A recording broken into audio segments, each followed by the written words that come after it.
এই রইল আমার 2 লাখ টাকার চাল।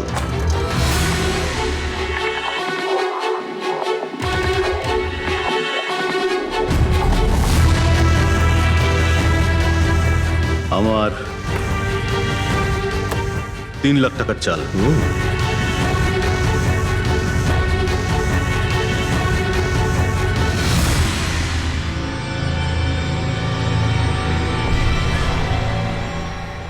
শো, মনে হচ্ছে আজকে আমার দিনটা খুব ভালো।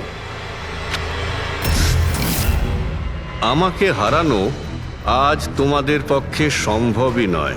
সম্ভব না, তাই না? হ্যাঁ, দাঁড়া দেখাচ্ছি।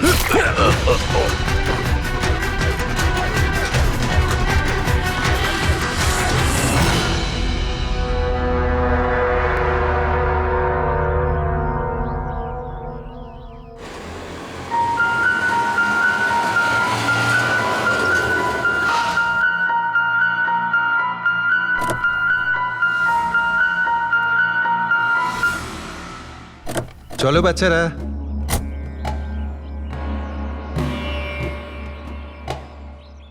ভীষণ ক্লান্ত লাগছে, এত লম্বা ড্রাইভ। হেমন্ত, তুমি তো জানো আমরা ভ্যাকেশনে এসেছি, তাহলে কিছুদিন তুমি বিশ্রাম করে নিও। ওকে ওকে বাবা, ঠিক আছে, দরজা তো খোলো, আমি লাগেজগুলো নিয়ে আসছি। হ্যাঁ। এসো।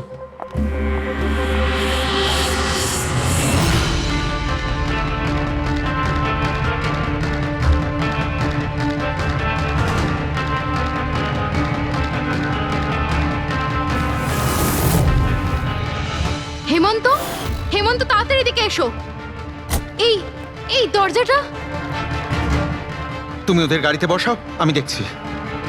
হেমন্ত, সাবধানে প্লিজ। চলো চলো চলো।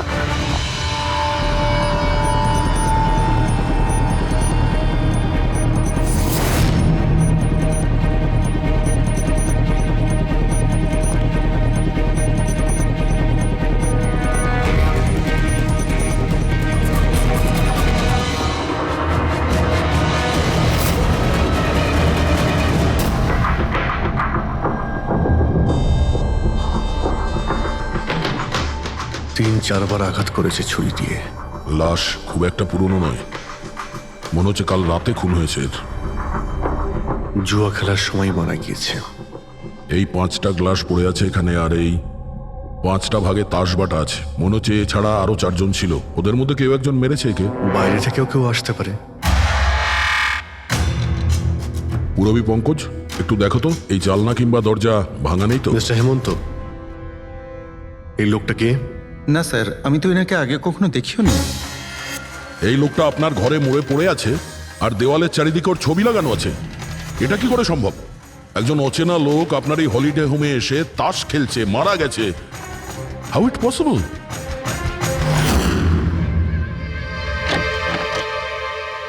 আচ্ছা, এখানে কোনো গার্ড নেই?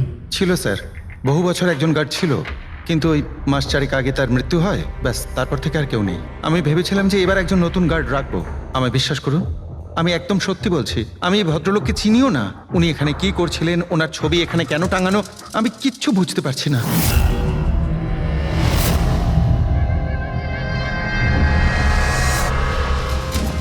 পঙ্কজ,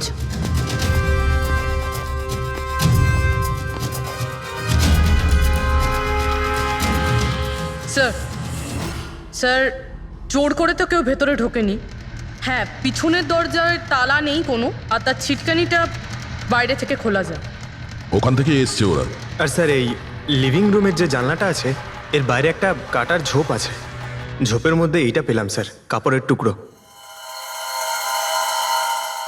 মনে হচ্ছে কেউ এর উপরে নজর রাখছিল ওখান থেকে, আর তাড়াহুড়ো করে দৌড়তে গিয়ে তখন এই কাপড়ের টুকরোটা ওইখানে আটকে যায়। মৃত ব্যক্তি ছাড়া এখানে আরো 4 জন ছিল, আর একজন লোক বাইরে, সব মিলিয়ে 5 জন। তাহলে এই ক্রাইমের অন্তত 5 জন সাক্ষী আছে। যদি ওই 5 জনের মধ্যে একজনকেও ধরতে পারা যায়, তাহলে জানা যাবে কাল রাতে এখানে কি হয়েছিল। 3 জন লোক আছে যারা এই খুনটা সম্বন্ধে জানে, এবং তারা যে খুন হয়েছে তার ছবি দেখে চিনতে পেরেছেন। কখন আসছে ওরা? একটা সময়। 5 জনের মধ্যে 3 জন প্রথমবারই পাওয়া গেল, নট ব্যাড। আর স্যার ওনারা নিউজ দেখে নিজেরাই আমাদের সঙ্গে দেখা করতে এসেছিলেন। অসাধারণ ব্যাপার। সমাজে যদি বাজে লোক থাকে, ভালো লোকও অনেক আছে স্যার।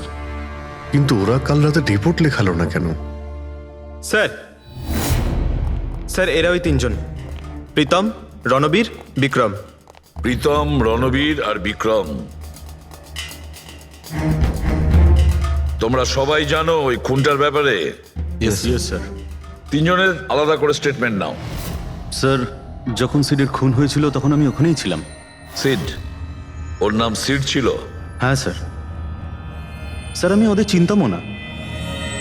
কালকে প্রথমবার ওদের সাথে দেখা হয়েছে, আর কালকেই খুন হয়ে গেল। এক মিনিট, সব কিছু ঠিক মতন বলবে। স্যার, আসলে ওই যে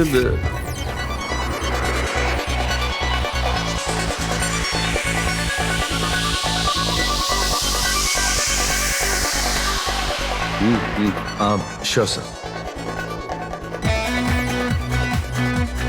কি হয়েছে স্যার? আপনি বোর হচ্ছেন? ক্লাবে ভাল লাগছে না আপনার? ক্লাব? তুমি এটাকে ক্লাব বলছো? মনে হচ্ছে ক্লাব তুমি দেখোইনি। স্যার, আপনি এখানে নতুন এসেছেন, এই শহরে প্রথমবার এসেছেন? হ্যাঁ, নিউ ইয়র্কে থাকি। একটা কাজের জন্য ইন্ডিয়াতে এসেছি। কাজ শেষ হয়ে গেছে আর শহরে বসে বোর হচ্ছি।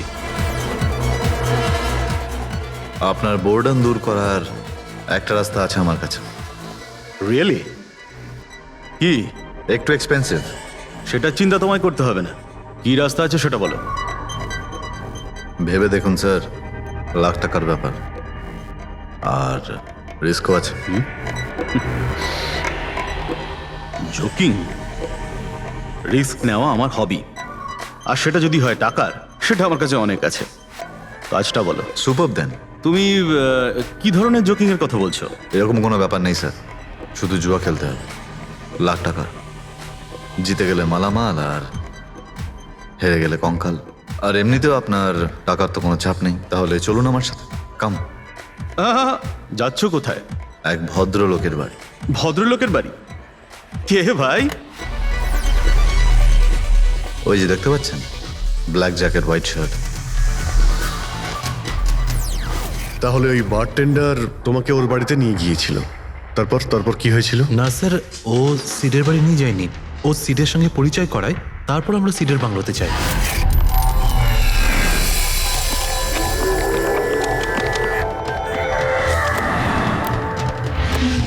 আর যখন আমরা ওখানে পৌঁছলাম তখন আগে থেকেই দুজন ওখানে ছিল।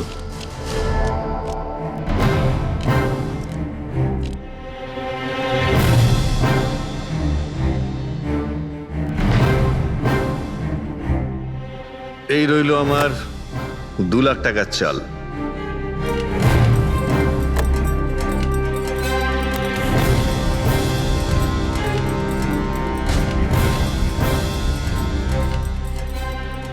শো দেখা। দারুণ ব্যাপার ভাই। কি খেয়ে বসেছিস? জিতেই চলেছিস। আমাদেরও বলে দে, আমরা একটু টাকা কামাই। ভাই, যদি খেলেই যেতে পারা যেত তাহলে তো কোনো কথাই ছিল না। এগুলো সব কপালের ব্যাপার, আর আজ আমার কপাল ভীষণ ভালো। সেটাই মনে হচ্ছে। তাহলে আরেকটা ডিল হয়ে যাক। হয়ে যাক। এটা কি করে হতে পারে? বললাম না আমার কপাল খুব ভালো। তোর লাক আজকে ভালো না অন্য কিছু? মানে এটাই যে তুই তাসের মধ্যে সেটিং করে রেখেছিস। এ নিশ্চয়ই তাসের মধ্যে কিছু গোলমাল করে রেখেছে। ভাই, এর বাড়ি হয়তো কোনো ক্যামেরাও লাগিয়ে রেখেছে, নাকি তাসে গন্ডগোল করে রেখেছে। ভেবে দেখার ব্যাপার। তোর মনে হচ্ছে আমি চিটিং করছি? অফকোর্স, নাহলে আমাদের মধ্যে কারো হাতে ভালো তাস এলো না কেন? ওর এলো না, আমার এলো না কেন? তুই চিটিং করছিস? চিটার? এই, তুই আমাকে চিটার বলছিস? হ্যাঁ, তোকে চিটার বলছি। ও, হার মেনে নিতে পারছিস না তুই, তাই তো? খোকা, এটা বড়দের গেম, বাচ্চাদের নয়। যদি এখানে জিততে হয় না, তবে কার্ডে জিততে হয়। তাহলে বেরিয়ে যায় এখান থেকে। মুখ সামলে কথা বল। কি করছিস কি? তুই মুখ সামলে কথা বল, এটা আমার বাড়ি, বুঝলি? বেরিয়ে যা এখান থেকে। কি করছিস কি ভাই? আরে ওকে তাড়া কেউ এখান থেকে। তার মানে হরিশ ওখান থেকে চুপ করে বেরিয়ে গেল? হ্যাঁ স্যার, প্রথমে আমারও মনে হচ্ছিল যে ও চলে গেছে, কিন্তু ও কিচেনে গেছিল। কিচেনে? হ্যাঁ স্যার, কিচেনে। যখন ও কিচেন থেকে বেরোলো তখন ওর হাতে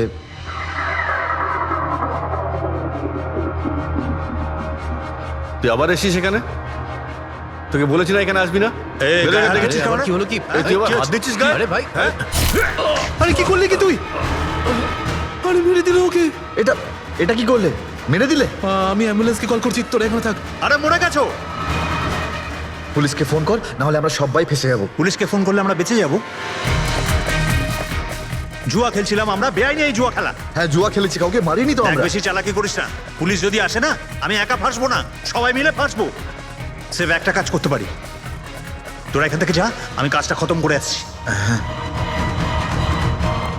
তোমরা কত টাকা হেরেছিলে? স্যার 30 লাখ। আমার প্রায় 50 লাখ মতন। স্যার 35 লাখ। এক মিনিট রণবীর, তুমি বলেছিলে যে সিড ওই সময় সাদা শার্ট পরেছিল, ইয়ে স্যার, উনি সাদা শার্টই পরেছিল। আর বিক্রম, তুমি বলেছিলে যে ও হলুদ শার্ট পরেছিল। হ্যাঁ স্যার, ও হলুদ শার্টই পরেছিল। ও সাদা বা হলুদ রঙের শার্ট পরেছিল না, একটু ব্লুইশ কালার ছিল শার্টটার, আমার ভালো মনে আছে। কিভাবে সেটা হয়? আমরা যখন লাশটাকে পেয়েছিলাম তখন ও হোয়াইট কালারের শার্ট পরেছিল, আর রণবীরও তো এই একই কথা বলছে। এটা কিভাবে সম্ভব? একই সময়ে আলাদা আলাদা ড্রেসে কিভাবে খুন হয়? স্যার, যখন মার্ডার হলো তখন এটা কেউ ছিলই না ওখানে। ছিল না মানে? মানে এটাই যে আমার ভালো মতো মনে আছে, এটা 6 মাস আগের ঘটনা। এরা ছিল না ওখানে। না স্যার, এটা পুরো 1 বছর আগের কথা। কি সব বলছে স্যার এরা? খুন তো কাল রাতে হয়েছে, তাই না? এক্স্যাক্টলি, খুনটা গতকাল রাতেই হয়েছিল, আর সেই সময় উনি সাদা রঙের শার্টই পরেছিলেন। এক মিনিট, এসব তোমরা কি বলছো? কাল রাত, 6 মাস, 1 বছর আগে? হ্যাঁ স্যার। আই হোপ তোমরা একটা লোকের মার্ডারের কথা বলছো যা কাল রাতে হয়েছিল, তাই তো? আর তোমরা বলছো এই দুইজন ছিল না মার্ডারের সময়? স্যার, এরা দুজন ওখানে ছিল না। আমি যে মার্ডারের কথা বলছি সেটা 6 মাস আগে হয়েছে। স্যার, খুনটা কাল রাতেই হয়েছিল, আর সেই সময় যারা ছিল সেই দুজন অন্য কেউ ছিল, ওরা তখন ওখানে ছিল না। হ্যাঁ স্যার, ওরা ঠিক বলছে, আমিও চিনি না এদেরকে। তোমরা তিনজনের সিডের কথাই বলছো তো? আর মার্ডার হওয়ার আগে ও তোমাদের সঙ্গে চেরিস ক্লাবে দেখা করেছিল তো? আর তারপরে ও তোমাকে হেমন্ত বিলায় নিয়ে গেছে। না স্যার, ও আমাকে সংকল্প ম্যানশনে নিয়ে গেছিল, আর সেটা ওই কীর্তি হিলসে। হ্যাঁ, কীর্তি হিলসে ছিল। না স্যার, ও আমাকে ইয়াশ হাউসে নিয়ে গেছিল, যেটা কার্টিস রোডে রয়েছে। একটাই লোক 3বার 3 জায়গায় 3 রকম আলাদা আলাদা জামা কাপড় পরে কি করে মরতে পারে? হ্যাঁ, সালুকে বলো। আচ্ছা, ঠিক আছে, ওকে। অজিত, সালুকে কোনো সূত্র খুঁজে পেয়েছে। তোমরা যাও, সালুকের সঙ্গে দেখা করো, আর ততক্ষণে আমি এদেরকে একটু জিজ্ঞাসাবাদ করি।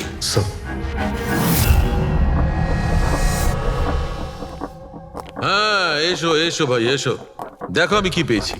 আরেকটা কথা বলতে হবে, এই কেসটা বড় অদ্ভুত।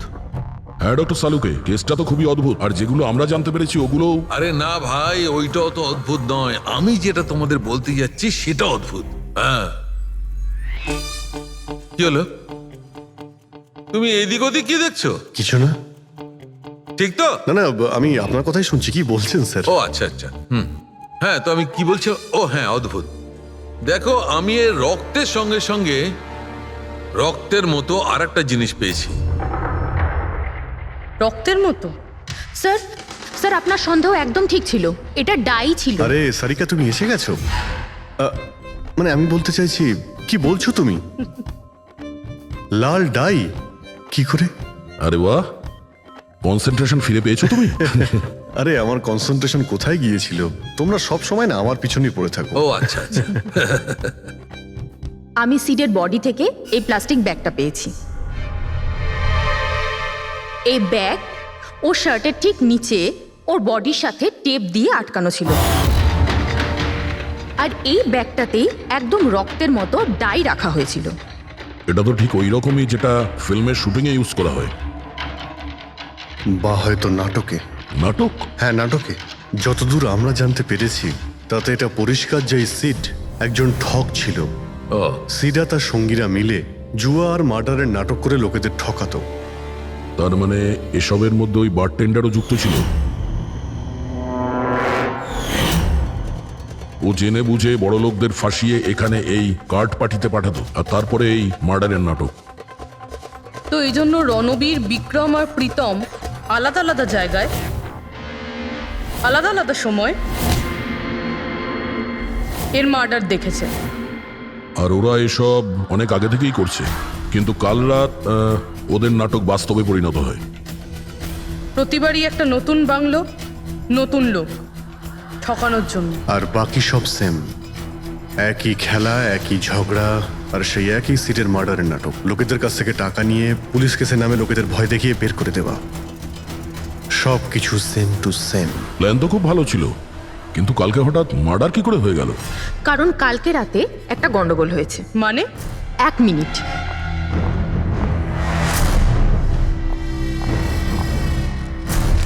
স্যার, আর এই হচ্ছে ছুরি। এই ছুরিটাও সেই রকমই নকল যেমনই রক্তটা। যদি এটাকে কারোর শরীরে মারা যায় তখন এটা শরীরের ভেতরে যায় না, এটা ছুরির ভেতরেই চলে যায়। এই দেখো। কিন্তু ডক্টর, এটা যদি নকল চাকু হয় তাহলে এই নকল চাকু দিয়ে সিড মারা গেল কি করে? কালকে রাতে একটা ভুল হয়েছিল। এখানে একটা পেঁচ আছে, এই দেখো। যদি এই পেঁচটাকে ঘুরিয়ে দেওয়া যায় তখন এই ফলাটা আটকে যায়, ভেতরে ঢুকতে পারে না। তারপর এই ছুরিটা দিয়ে কেউ যদি আঘাত করে শরীরের ভেতরে ঢুকে যায়।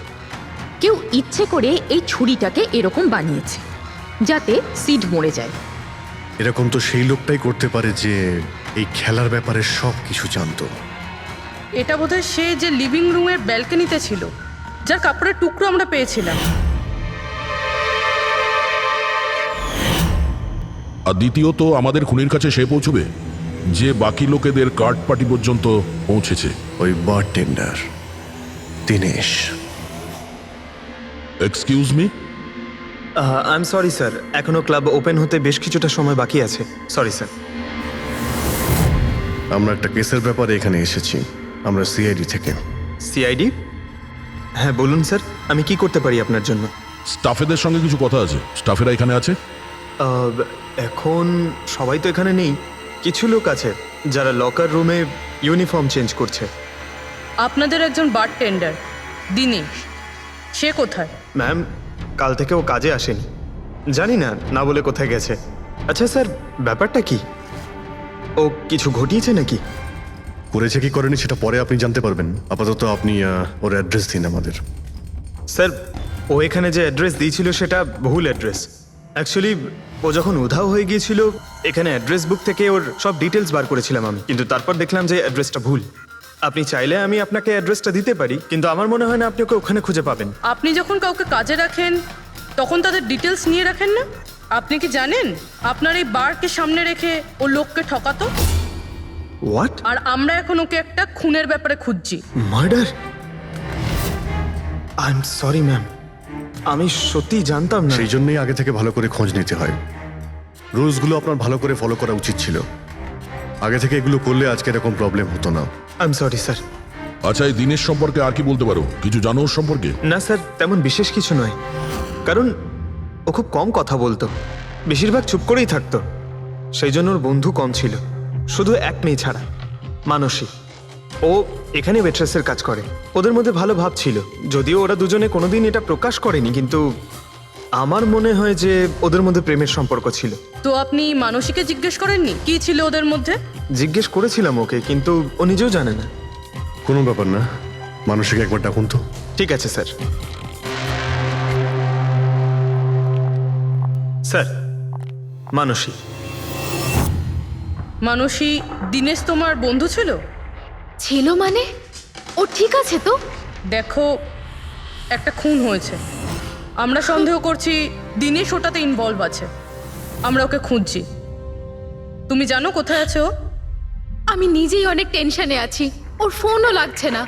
আর ও এখানে যে অ্যাড্রেসটা দিয়েছিল সেটাও নকল। আর আপনারা বলছেন যে ও কোনো মার্ডারের সাথে যুক্ত? আচ্ছা, আপনি তো ওকে খুব ভালো করেই জানতেন না? হ্যাঁ স্যার, আমরা একে অপরকে ভালোবাসতাম আর আমরা বিয়েও করতে চলেছিলাম। সেই জন্য ও কিছু টাকা জোগাড় করতে চাইছিল। আচ্ছা, ও এই টাকাটা ক্লাবের চাকরি থেকে জমাচ্ছিল নাকি অন্য কোনো সাইড বিজনেস ছিল ওর? চাকরি ছাড়া ও শেয়ার বিজনেসে ও টাকা লাগিয়েছিল। আর আমাকে বলতো যে ও অনেক টাকা রোজগার করছে, আমাকে দামি দামি গিফট দিত, আর দামি দামি রেস্টুরেন্টও নিয়ে যেত। তো ও তোমায় ওর ঠকানোর বিজনেসের ব্যাপারে কিছুই বলেনি? ওর কোনো ছবি আছে তোমার কাছে? হ্যাঁ আছে।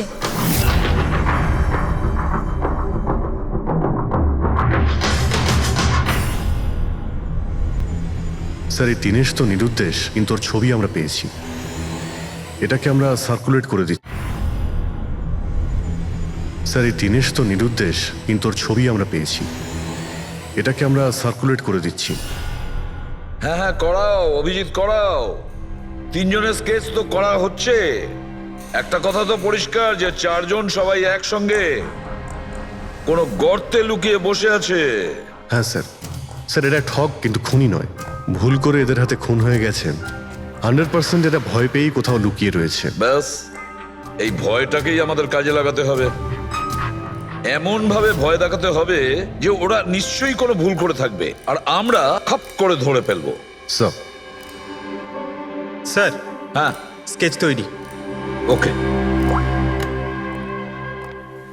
স্যার হ্যাঁ এই 3 জনই জুয়ারি, আর যে ছুরি মেরেছে সে হলো হরিশ।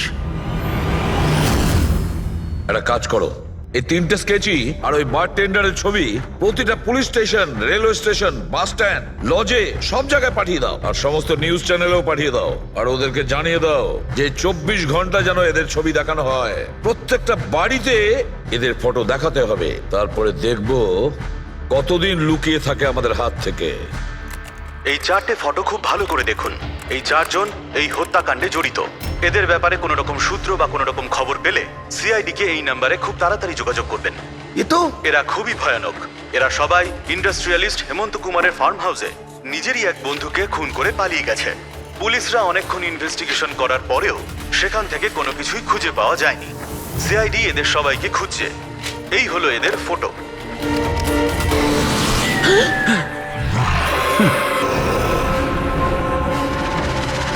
ভাই শোন না, ম্যাচটা চালু কর না, ম্যাচ হচ্ছে।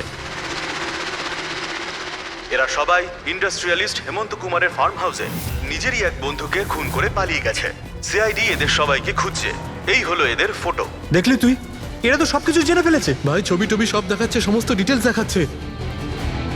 বাজেভাবে ফেসে যাবো ভাই এসবে। হাসবো তো বটেই। আমি তোদের আগেই বলেছিলাম যে চল পালিয়ে যাই, কিন্তু তোরা তো শুনলেই না। এবার পুলিশ আসবে, সব জায়গায় খোঁজ করবে, আর তখন আরে এখনো অনেক সময় আছে। চল পালাই, এই ব্যাগ তোলা, সবাই মিলে পালাই, চল।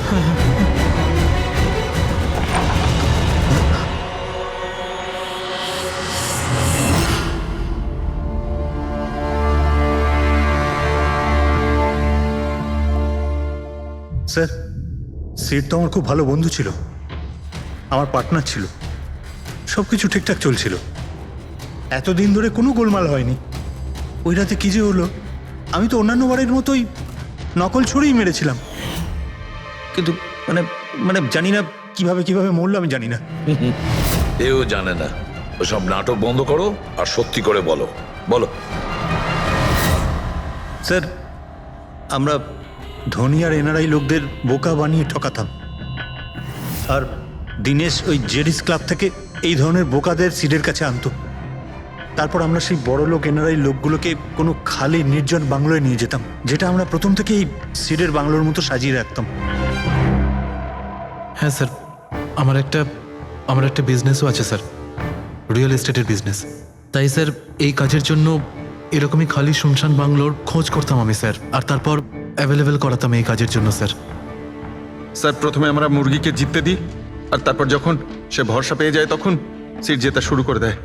এই সব কিছু প্ল্যান থাকতো স্যার, সিট জিততেই থাকতো, আর ওরা আমার মধ্যে ঝগড়া শুরু হতো, আর আমি রেগে গিয়ে ওকে খুন করে দিতাম, মানে মিথ্যে করেই। এসব দেখে ধনী এনআরআই লোক ঘাবড়ে যেত আর ওদের টাকা পয়সা ফেলে পালিয়ে যেত। ওঠে পর নাটক শেষ, চলে গেছে ও।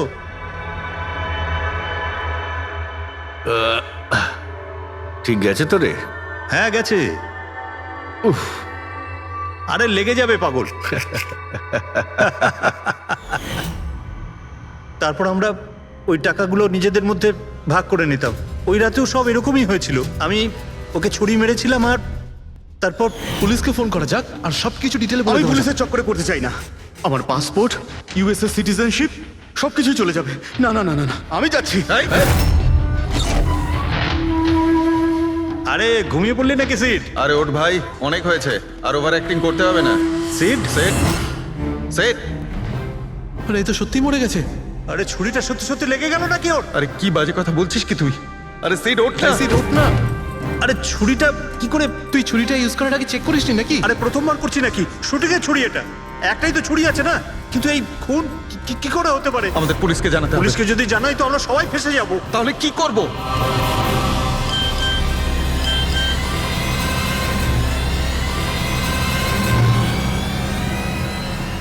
তোর খেলাটা ভেস্তে গেছে ভাই। কি? এই এই এটা দেখ, এই যে ফটো আছে।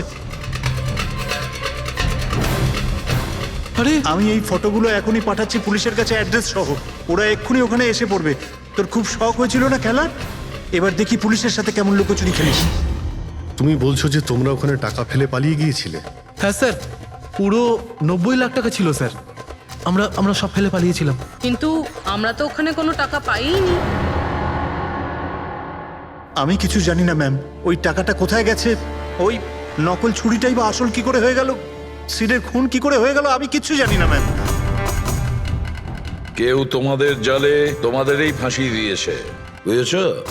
দেখো, এমন কেউ আছে যে তোমাদের এই খেলার ব্যাপারে সব কিছুই জানতো। ওই ছুরিটা নিয়ে কোনো গন্ডগোল করেছিল আর তাতেই সিট মারা যায়। আর ওই দিনেশ, ও কোথায়? সিড মারা যাওয়ার পর আমি দিনেশকে ফোন করেছিলাম। আমার কথা শুনে ও খুব ঘাবড়ে গেছিল। বলল কি যে ওই শহর ছেড়ে চলে যাবে। দিনেশ তো তখন থেকেই উধাও। তাহলে কি পুরো প্ল্যানটা আবার দিনেশ করেনি তো? ওখানে রণবীরকে পাঠায় আর হরিশের ছুরিটাই চেঞ্জ করে দেয়, আর তারপরে দিনেশ ব্যালকনিতে লুকিয়ে পড়ে। আর ওখান থেকে দিনেশ ফটো তুলেছে স্যার, আর হরিশকে পাঠিয়েছে। আর তারপর বলেছে যে পুলিশ আসছে, তাই এরা সব ভয় পালিয়ে গেছে। 90 লক্ষ টাকা ছেড়ে পালিয়ে গেছে। তার মানে দিনেশ আমাদের সাথে বেইমানি করেছে। বাহ, সবাইকে ঠকায় যে লোক, যখন তাদের সাথে এরকম হলো খারাপ লাগছে।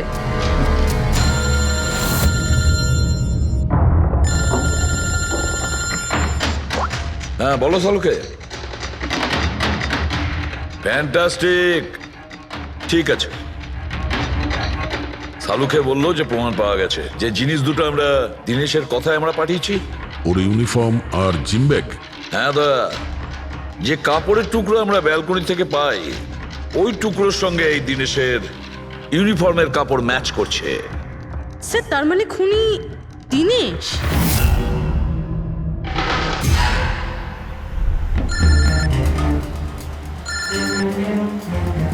ACP sir, hello. কি জিটি রোড?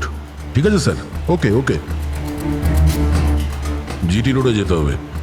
দিনেশকে জিটি রোডের বাজারে দেখা গেছে।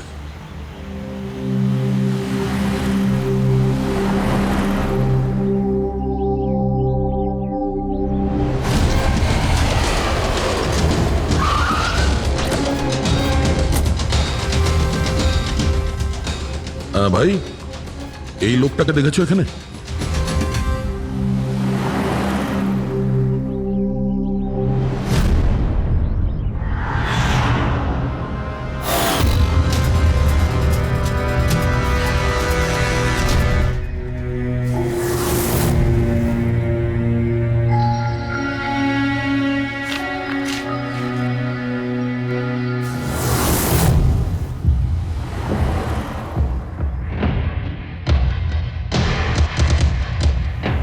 আচ্ছা, এই যে দাদা, একে দেখেছেন? হ্যাঁ দেখেছি তো। কোথায়? ওই তো ওখানে দাঁড়িয়ে রয়েছে। আগে? হ্যাঁ আগে। থ্যাঙ্কস থ্যাঙ্কস, চলো।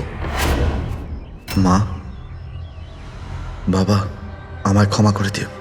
আমি তোমাকে অনেক কষ্ট দিয়েছি, তোমাদের মান সম্মান ডুবিয়ে দিয়েছি। কিন্তু একটা সত্যি কথা, আমি খুনি নই, আমি কাউকে খুন করিনি। আমি শুধু একটু টাকা ইনকাম করতে চেয়েছিলাম।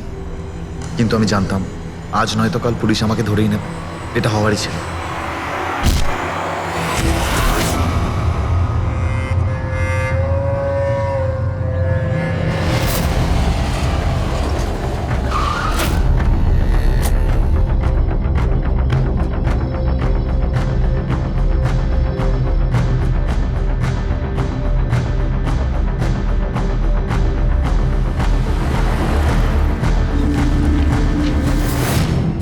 ক্ষমা করে দাও। এই বদনাম নিয়ে বেঁচে থাকার থেকে মরে যাওয়া ভালো। স্যার আমরা সিসিটিভি ফুটেজ চেক করে দেখেছি, ওকে দেখে ওখানে ডিপ্রেসড মনে হচ্ছিল। স্যার মনে তো হচ্ছে না কেউ ওকে ফোর্স করেছিল, ও নিজের ইচ্ছেতেই মারা গিয়েছে। সুইসাইড নোট পড়ে তো মনে হচ্ছে স্যার ও এই কাজের ব্যাপারে খুব লজ্জিত ছিল। ও এ ব্যাপারে জড়িত তো ছিল, কিন্তু সিটকেও মারেনি। স্যার দিনেশ নয় তো আর কে হতে পারে? এদের এইসব খেলার ব্যাপারে আর তো কেউ জানতোই না। এরকম ব্যাপার নয় তো যে এরা যাদেরকে ঠকিয়েছিল ওদের মধ্যে কেউ এদের থেকে প্রতিশোধ নিচ্ছে? হতে পারে। একটা কাজ করি, আমরা বোর্ডের ওপর পুরো সাসপেক্টদের নাম লিখি, ওদের ফটোগুলো ওই সাসপেক্ট মানে ওই এনআরআই যাকে হরিশ আর তার দুই বন্ধু মিলে ঠকিয়েছে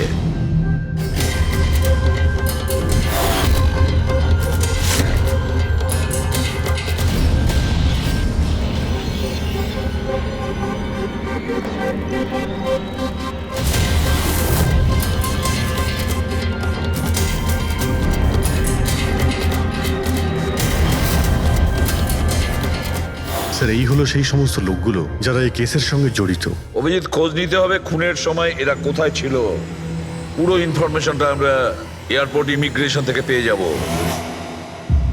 স্যার এই ফটোগ্রাফে যে 8জন লোক আছে সেই সময় তারা ইন্ডিয়াতে ছিলই না। ইনফ্যাক্ট বেশিরভাগ লোকই এই ঘটনার পরে ইন্ডিয়াতে ফেরেইনি। শুধু এই 4 জন ছাড়া এই 3 জন সাক্ষী, বিক্রম, রণবীর, প্রীতম আর মিস্টার রানা। স্যার এক্ষুনি আমি মিস্টার রানার বাড়িতে ফোন করেছিলাম, ওনার ওয়াইফ ধরেছিলেন, বললেন যে 3 বছর আগে উনি মারা গেছেন, আর 3 বছর আগে এরা ওনাকে ঠকিয়েছিল। উনি এই গিল্ট ফিলেই ভুগতেন যে ওনার সামনে কেউ খুন হয়ে গেছিল আর উনি কিচ্ছু করতে পারেননি, যার জন্য উনি নেশার কবলে পড়েন। আর তাহলে বাকি থাকলো 3 জন সাসপেক্ট, প্রীতম, রণবীর আর বিক্রম। প্রীতম আর বিক্রম এরা তো দেশের মধ্যেই ছিল কিন্তু এই শহরে ছিল না। এবার এই রণবীরই শুধু বাকি থাকলো। রণবীর তো নিজেই ওখানে ছিল, ওই ফটোতেও ছবি আছে। হ্যাঁ স্যার, ও একই সাথে ব্যালকনি আর হল তাতে থাকতে পারে না, এটা অন্য কেউই হবে। তাহলে কে হতে পারে এই খুনি? পঙ্কজ, মিস্টার রানা 3 বছর আগে মারা গেছেন, ওনার পুরো ডিটেলসটা আমার চাই। স্যার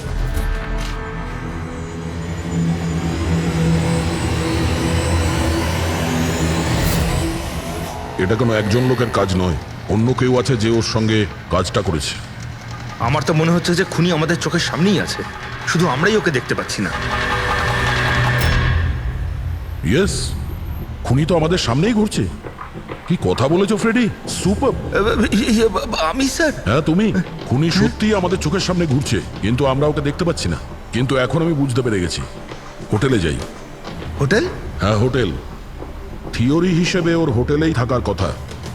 একবার যদি জানতে পারি যে খুনি ওই, তাহলে ওর সঙ্গী আর জুয়োর টাকা সব পেয়ে যাবো। তাহলে চলুন স্যার, তাড়াতাড়ি যাওয়া যাক আর ওকে ধরে ফেলি গিয়ে। ধরবে না ওকে, ওর ওপর নজর রাখতে হবে। আর হ্যাঁ, যদি বেশি চালাকি করে তাহলে ছাড়বো না ওকে।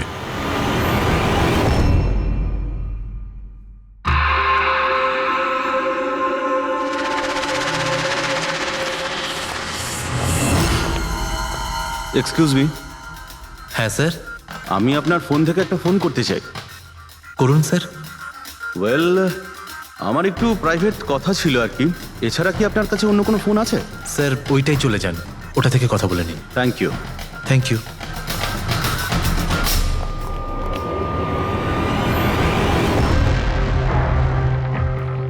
শোনো ভাই। হ্যাঁ স্যার। আমরা সিআইডি থেকে আসছি, আমরা এই লোকটাকে ফলো করছি। এই লোকটা যে কথা বলছে ওটা আমাদের শুনতে হবে যে কি কথা বলছে। স্যার ওই ফোনটা এই ফোনটার সাথে কানেক্টেড। আমার মনে হচ্ছে সিআইডি কিছুই জানতে পারেনি। প্ল্যানটা সাকসেসফুল। আমাদের প্ল্যানটা খারাপ করার শুধু একটাই লোক ছিল, আর সে ছিল দিনেশ। আরও সেটার উপযুক্ত শাস্তি পেয়ে গেছে। So there is nothing to worry about. You don't worry. আমি যদি কিছু জানতে পারি তোমাকে জানাবো। I love you two.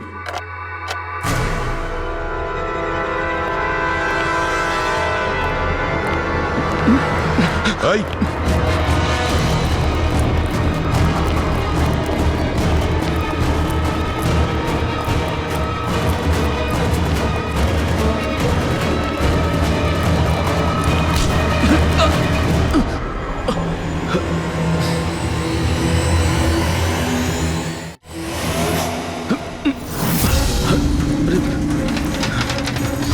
আমি আপনাদেরকে কিচ্ছু বলতে পারবো না, আমি এই ব্যাপারে কিচ্ছু জানি না। তুই কিছু বলিস আর না বলিস, তুই ফোনে যা কথা বলছিলি না ওটা আমরা সবাই শুনে নিয়েছি, বুঝলি? শুধু এটা বল, টাকা কোথায়? হ্যাঁ, দেখো, মুখ বন্ধ করে কেন নিজের জীবনের সর্বনাশ ডেকে আনছো? তোমার মঙ্গল এতেই, চুপচাপ যা জানো সব বলে দাও। টাকাটা ওর কাছে রয়েছে।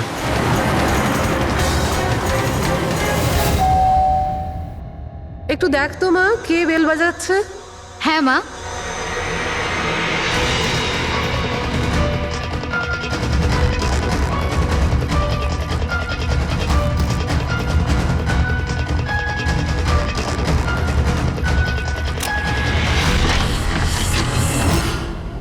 হাই, চিনতে পেরেছো?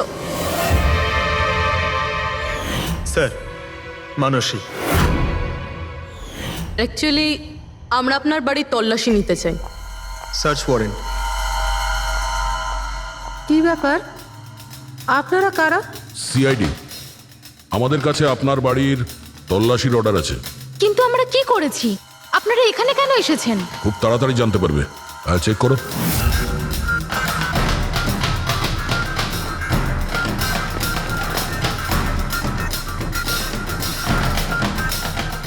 দয়া স্যার।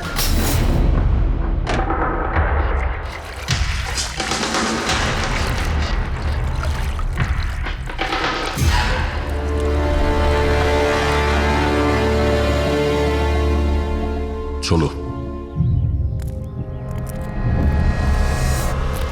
এই নোটগুলোতে রক্ত লেগে রয়েছে। ডিএনএ টেস্ট করলেই জানতে পেরে যাব যে এই রক্তটা সিডের, তাই না? এবার বলো, কিছু জিজ্ঞেস করবে? এখন এ জিজ্ঞাসা করবে না, আমরা জিজ্ঞাসা করব ব্যুরোতে। কিন্তু আপনারা আমাকে কেন সন্দেহ করলেন? শেষবার আমাদের মনে হয়েছিল যে দিনেশ খুনি, কিন্তু ও সুইসাইড করে প্রমাণ করে দিয়েছে যে ও খুনি নয়। মানুষ, এটা কি চেনো? এটা তোমার ইউনিফর্মের কাপড়ের টুকরো। এটার কারণে আমরা তোমাকে সন্দেহ করছি, বুঝেছো? আর তারপর আমরা এইটা খোঁজ লাগালাম যে তুমি এরকম কাজ করলে কেন। আপনি জানতেন যে আমি এসব কেন করেছি? মিস্টার রানা, আপনার বাবা ছিল, রাইট? হ্যাঁ, উনি আমার বাবা ছিলেন, আর ওনার প্রাণ সিড আর ওনার সঙ্গীতের জন্য গেছে। উনি ওই ঘটনাটা কিছুতেই ভুলতে পারেননি। আর উনি একজন ডায়াবেটিসের রোগী ছিলেন। তারপরে উনি প্রচুর ড্রিঙ্ক করতে শুরু করে দিয়েছিলেন। উনি কি জানতেন এগুলো যা হচ্ছে সেগুলো সবই নাটক? না, উনি কিছুই জানতেন না। যদি এটা জানতেন তাহলে নিজের প্রাণ নিতেন না। উনি তো এই সব কিছুকে সত্যি মনে করতেন। ইউএসএতে ছিলাম আমি, যখন মা আমাকে কল করলো। বাবার অবস্থা খুব খারাপ ছিল। যখন আমি ইন্ডিয়া আসলাম তখন উনি আমাকে বললেন যে আমাকে ওনার কোনো অসম্পূর্ণ কাজ পূর্ণ করতে হবে আর ওনার অপরাধীদের শাস্তি দিতে হবে। তারপরে আমিও বাবাকে প্রমিস করেছিলাম যে আমি ওনার অসম্পূর্ণ কাজ শেষ করব। তারপরে উনি আমাদের সবাইকে ছেড়ে চলে গেলেন। তারপরে তুমি কি করলে? তারপরে আমি খোঁজ করা শুরু করি, কিন্তু ওই সময় এরকম কোনো কেস রেজিস্টারই হয়নি। কিন্তু পরে আমার মনে পড়েছিল, বাবা বলেছিল যে এই জেডিস ক্লাবে দিনেশ ওনাকে সিডের সাথে দেখা করিয়েছিল। তো এইভাবে তোমার সঙ্গে দিনেশের দেখা হয়? হ্যাঁ, তারপরে আমি ওখানে ওয়েটারে চাকরি করা শুরু করি। দিনেশকে নিজের বন্ধু বানাই আর ধীরে ধীরে ওর কাছে আসতে থাকি। তারপরে পুরো বিষয়টাই আমি বুঝতে পেরেছিলাম যে কিভাবে ওরা আমার বাবাকে বোকা বানিয়ে আমার বাবার থেকে টাকা নিয়েছিল। কিন্তু আইনের কাছে সাহায্য চাওয়ার বদলে তুমি আইন নিজেই হাতে নিয়ে নিলে। বেইমানির বদলে বেইমানি। দিনেশের সঙ্গে তুমি ভালোবাসার নাটক করেছিলে। হ্যাঁ, আমি নাটক করেছি। ওদেরকে উপযুক্ত শাস্তি দেওয়ার জন্য আমি এটা করেছিলাম। আর এতে তোমার সাহায্য করেছে তোমার প্রেমিক, তোমার আসল বয়ফ্রেন্ড।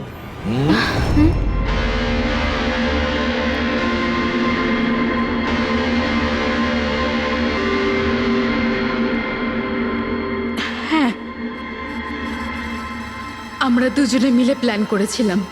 রণবীর ওই রাতে জেনে বুঝে বোকা হয়েছিল।